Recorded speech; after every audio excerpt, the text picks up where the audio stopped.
en avoir conscience, la chirurgie esthétique reste de la chirurgie et en chirurgie, il n'y a pas d'opération sans risque.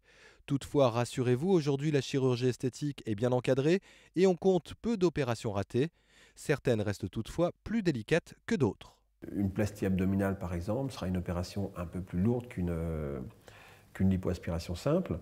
Donc on a de toute façon, avant l'intervention, le devoir d'interroger les patients, de connaître ce qu'on appelle les antécédents, de voir s'il y a un risque potentiel supplémentaire de par l'état de santé du patient et de limiter à ce moment-là éventuellement le geste. Maintenant, si votre patiente est en bonne santé, bon, même si l'opération est un peu plus lourde, on a affaire à des professionnels qui maîtrisent parfaitement ce genre de situation.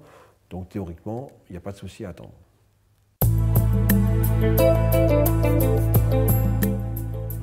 Donc globalement, parmi les opérations les plus lourdes, les plus importantes, on retiendra essentiellement la plastie abdominale, une opération avec un décollement assez important sur le ventre, qui en général est réalisée de façon isolée, nécessite un séjour de plusieurs jours à la clinique, la prescription d'anticoagulants et un suivi plus rapproché que pour d'autres opérations.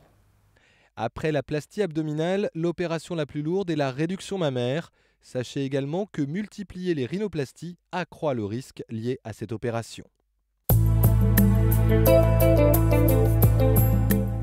Lors de la consultation, vous avez le devoir de discuter avec des patients de ce qu'on appelle les risques réalistes.